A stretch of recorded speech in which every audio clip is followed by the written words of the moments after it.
So picture this. It's 323 BC, and Alexander the Great, one of the most powerful rulers in history, suddenly dies. And guess what? He leaves behind this gigantic empire with no clear heir. What happens next is a total free-for-all, a scramble for power that kicks off a whole new era and puts the Jewish people right in the middle of two rival Greek kingdoms for the next 200 years. And that brings us to the big question we're tackling today. After 2 full centuries of being ruled by Greeks, how Greek did the Jews actually become? I mean, did they totally transform their culture, or was it all just on the surface? All right, let's get into it. To figure this out, we first have to wrap our heads around the chaos that followed Alexander's death. His top generals, who are called the Diadochi, which is really just a fancy Greek word for successors, they immediately started fighting each other to carve up his massive empire for themselves. Now, after decades of war, the dust finally started to settle. As you can see here, the empire broke apart, and by 281 BC, you've got 2 main players left standing in this region, the Ptolemaic kingdom down in Egypt and the Seleucid Empire up in Syria. And wouldn't you know it, the land of Judea was stuck right in the middle, sandwiched between these 2 superpowers. Okay, so for the first 100 years or so, Judea was under the control of the Ptolemies. And let's just say their style of government was, well, it was something else. They basically practiced what you could call profitable neglect. The Ptolemies, ruling from Egypt, really looked down on local cultures like Judaism. But here's the thing. They didn't actually try to change them. They didn't care about Jewish religion or customs at all. The only thing they cared about was that the tax money kept flowing. And their system for getting that money? It was called tax farming, and it was totally corrupt. Here's how it worked. The government in Egypt would set a tax goal. Then the regional governor would add his own cut on top.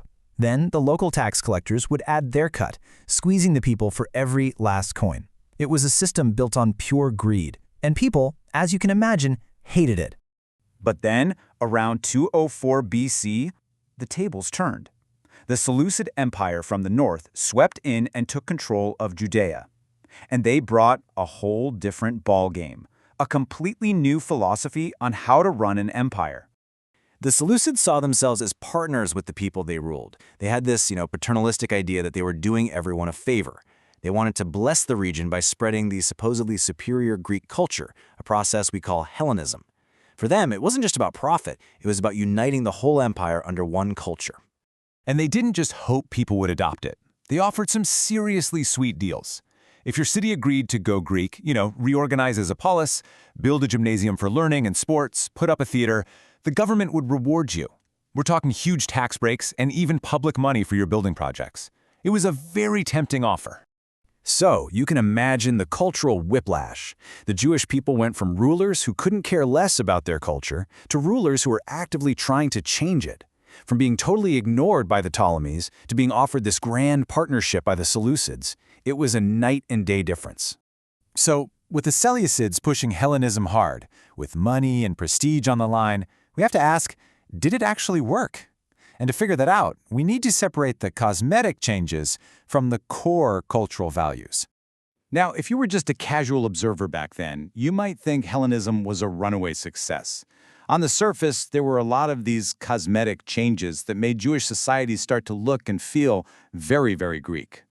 For starters, the architecture began to change. The traditional city gate, which used to be the main hangout spot, was replaced by the Greek open-air square, the agora.